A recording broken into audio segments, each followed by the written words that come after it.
gracias por haber venido y gracias por haberme invitado. Tengo que decir antes de nada que cuando uno se encuentra después de las personas que han hablado, pues resulta que te han pisado la mitad de las cosas que tú querías decir, con lo cual pues me voy a ceñir a tiraros media docena de ideas en la cabeza como si fueran pedruscos y luego si queréis las ampliaré, pero quiero aprovechar el tiempo, ¿no? La sociedad, y esto hay que decirlo claro, la sociedad empieza en el individuo y muchas veces se habla de que en el sistema en el que estamos ahora es un sistema individualista o que busca la individualización. Yo dudo mucho de eso, es decir, yo creo que la sociedad actual pretende destruir la colectividad y pretende destruir a la sociedad y a los humanos como sistema social, pero también pretende destruir al individuo. Es decir, busca, en definitiva, una sociedad de individuos alienados. No es simplemente de individuos, sino que hay que ponerle algo detrás a esos individuos. La mayoría de los individuos a los que ellos están refiriendo son individuos alienados. Antes se nos hablaba de la educación, y es verdad que el abandono de las humanidades hace que una sociedad tecnológica, pues uno sepa mucho sobre resistencia de materiales, pero no tenga ni idea de pensar, literalmente, ¿no? Es muy curioso, y todos los que tenéis hijos, y si no tenéis sobrinos, y si no habéis visto a los niños pequeños, sabéis que cuando los niños pequeños tienen 2 años y medio, 3 años, todas sus respuestas a lo que le dice la madre es no, no, tienes que hacer esto, no. ¿Por qué? Porque solo en la negación se crea el individuo y la personalidad. Si yo digo sí a todo, pues mala cosa, no me afirmo como individuo. El niño pequeño, que sabe más muchas veces que las personas mayores, se afirma en la negación y dice no, aunque no tenga razones, pero sabe perfectamente que ahí está gran parte de su personalidad creciente. Yo, como algunos saben, hago colección de pintadas de la calle y hace poco saqué una que decía: si vas a donde te mandan, ¿a dónde llegas? Yo decía, carampe, este tipo sabe muy bien lo que está diciendo, ¿no? O esta tipa, no lo sé, porque claro, también vi una que sin duda estaba escrito por una mujer que decía, ni somos finas ni estamos seguras. Es decir, que quiero decir, esta colección de cuando las paredes hablan, ¿no? Y dices, aquí hay alguien que sabe muy bien lo que está diciendo. Para pensar es fundamental querer pensar. Antes se hablaba de la curiosidad. Yo creo que la curiosidad no mató al gato, la curiosidad hace más sabio al gato, y la curiosidad no solo tiene que ver con el avance científico, sino que tiene que ver con cómo uno utiliza el ordenador de a bordo. Yo algunas veces que voy a los institutos, yo tengo un sobrino que es bastante ceporro, y le digo algunas veces que es ceporro, digo, tú eres ceporro, no sabes ni quién es Asurbanipal, dice, da igual, vas al ordenador y allí está. Y yo le digo, pero tienes subutilizado al ordenador de a bordo, porque para que tú sepas quién es Asurbanipal, alguien ha tenido que meter ahí eso, mientras que tú puedes empezar a pensar cosas que solo tú puedes pensar.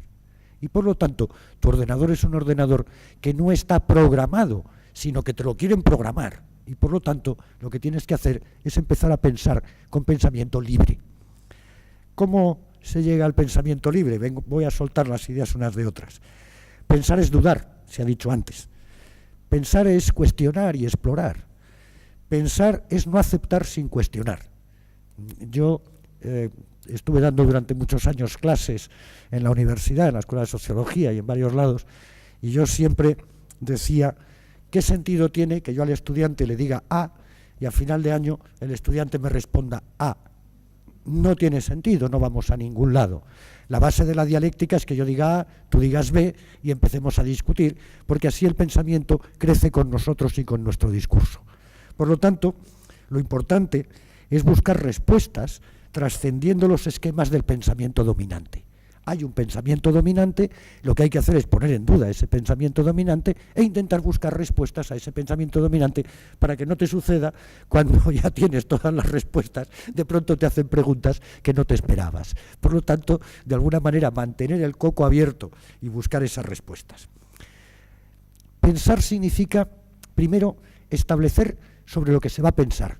¿Qué quiero pensar yo? ¿Qué quiero pensar? Estamos pensando en la política, estamos pensando en la economía, estamos pensando en la situación de Rajoy, ¿en qué estamos pensando? Por lo tanto, establecer en qué se va a pensar. Precisar para qué quiero pensar yo en ese asunto. ¿Qué me interesa a mí de todo este asunto? ¿Me interesa algo concreto o no?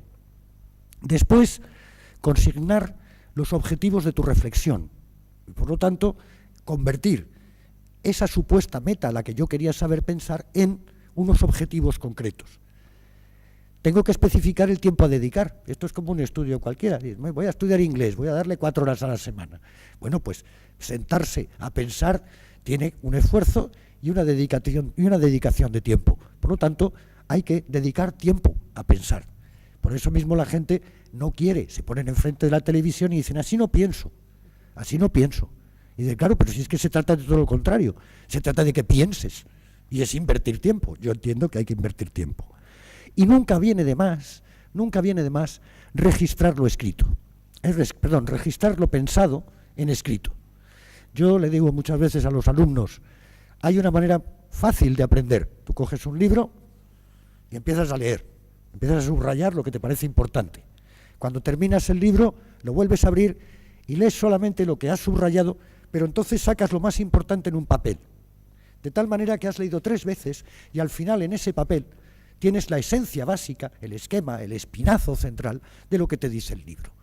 Estás aprendiendo a través de la lectura a pensar también con una dirección que tú le das a tu pensamiento, porque nunca hay que quedarse con lo que te cuentan. Yo cuando era muy joven, tenía 15, 16 años y empezaba a leer filosofía, me llegaba un libro, me lo leía y me convencía.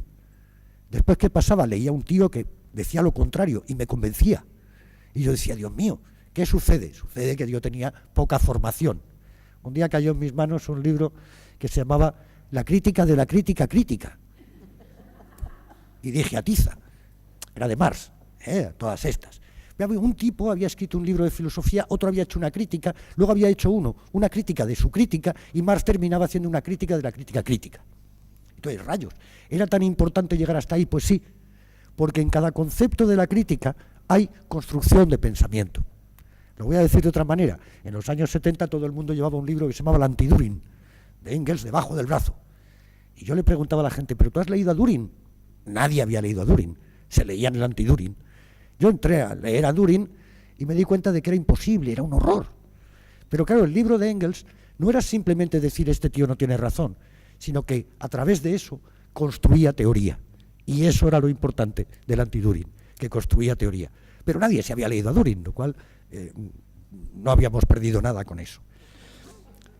Yo quiero ser muy breve, porque ya digo que muchas de las cosas se han dicho ya. Quiero ser muy breve. Yo creo que el pensamiento crítico, después de ser pensamiento crítico, tiene que verbalizarse. Es decir, doy las gracias. Yo tengo la veleidad de escribir poesía y doy las gracias porque hasta hace poco creía que la poesía solo iba a resistir en los funerales. Pero resulta que aquí se han citado a varios poetas, por lo tanto yo agradezco que se vuelva a decir. ¿Por qué? Porque el poeta, en definitiva, pone en palabras algo que uno no podría poner, ¿no? Y por lo tanto, el poner en palabras el pensamiento crítico es fundamental. Y finalmente, para terminar, quiero decir lo último. Lo último es que el pensamiento crítico o es un pensamiento en la acción o no vale para nada. Es decir, no me sirve de nada tener mi pensamiento crítico yo a solas en mi despacho, saber que listo soy, caramba, ¿no? Que bien he dado con el razonamiento, si no soy capaz de llegar a lo que estamos haciendo aquí. Es decir, a lo poco importante que es el que piensa, para que formemos un intelectual colectivo, y ese intelectual colectivo se ponga en marcha y cambie.